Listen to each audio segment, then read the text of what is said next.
बिस्मिल्लाहिर्रहमानिर्रहीम। माह रमज़ान सन 2023 के इत्काफ़ के लिए कब तक किस टाइम तक बैठ जाना है। नंबर 2, इत्काफ़ की फ़जीलत क्या है। नंबर 3, इत्काफ़ की नीयत क्या करनी है। नंबर 4, इत्काफ़ पर कौन बैठ सकता है। नंबर 5, औरतें किस तरह इत्काफ़ में बैठें। नंबर 6, इत्काफ़ वालों के लिए अहम हिदायत। ये 6 अहम चीज़ें इस वीडियो में बताने जा रहा हूँ, लिहाजा ये वीडियो मुकम्मल देखिएगा, आपके इल्म में इजाफ़ा होगा इंशाअल्लाह। माह रमज़ान सन 2023 के इत्काफ़ के लिए आज जिस वक्त मैं वीडियो बना रहा हूँ ये 20वां रोज़ा है। 20वां रोज़ा आपने वहीं इफ्तार करना है जहाँ पर आप इत्काफ़ बैठ रहे हैं।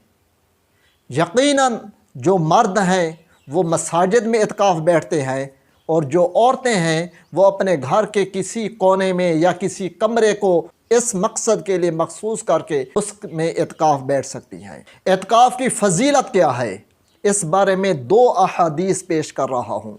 पहली हदीस हज़रत आयशा सिद्दीक़ा रज़ी अल्लाह ताला अन्हा से रिवायत है कि नबी करीम सल्लल्लाहु अलैहि वसल्लम हर माह रमज़ान के आखिरी अशरा में इत्काफ़ फरमाते थे। जब आप सल्लल्लाहु अलैहि वसल्लम का विसाल हो गया तो फिर उनकी अज़वाज मुतहरात इत्काफ़ फरमाती थीं।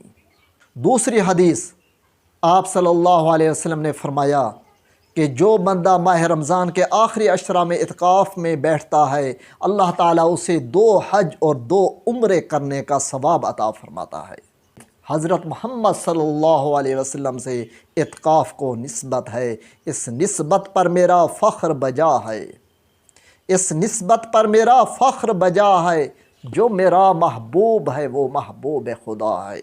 इत्काफ़ की नीयत क्या करनी है, याद रहे नीयत दिल के इरादे का नाम है, ज़बान से कहना लाजमी नहीं।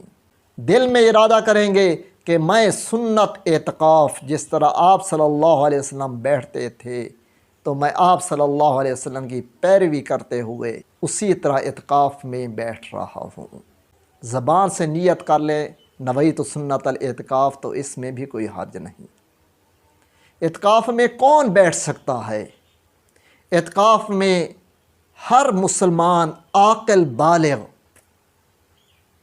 शऊर वाला हो। यह ना हो कि मजनून को बिठा दें कि मस्जिद में कोई नहीं बैठ रहा तो लिहाजा इस मजनून को पैसे दे देंगे, कपड़े दे देंगे, यह बैठ जाए। नहीं, बल्कि आक़िल और बालिग़, अक्लमंद भी हो, बालिग़ भी हो, बुनियादी मसाइल भी जानता हो, बेहतर है। औरतें इत्काफ़ में किस तरह बैठ सकती हैं। और औरतों के लिए इत्काफ़ में बैठना मर्दों की निस्बत बहुत आसान है, क्योंकि औरतों ने घर में ही बैठना है।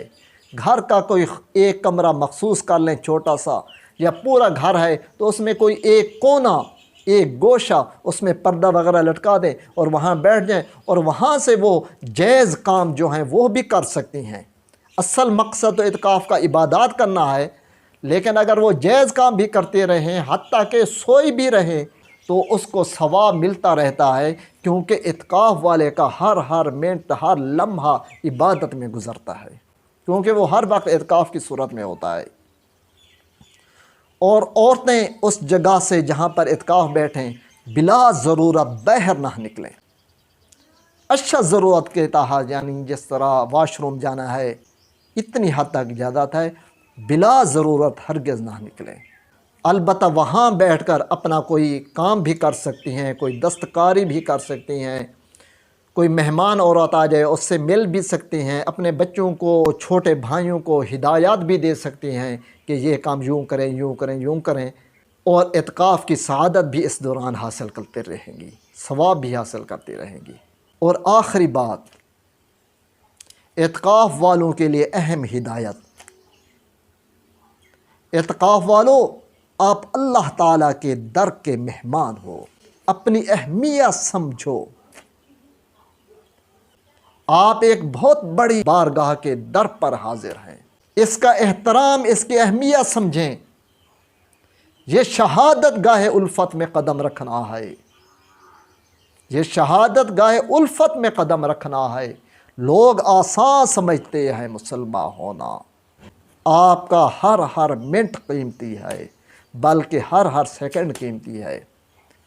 میری بات یاد رکھیں، جو منٹ جو لمحہ ضائع ہو گیا اس پر آپ آئندہ کسی نہ کسی وقت افسوس کر رہے ہوں گے۔ اس چینل پر اعتکاف کے متعلق مزید ہدایات وغیرہ ملتی رہیں گی۔ اگر کوئی کوئسچن ہو، سوال ہو تو کمنٹ کیجئے گا، آپ کو جواب مل جائے گا۔ اور اس ویڈیو کو شیئر کیجئے گا، لائک کیجئے گا اور چینل کو سبسکرائب لازمی کر دیجئے گا تاکہ اس طرح کی ویڈیوز آئندہ آپ کو ملتے رہیں۔ والسلام علیکم ورحمۃ اللہ وبرکاتہ۔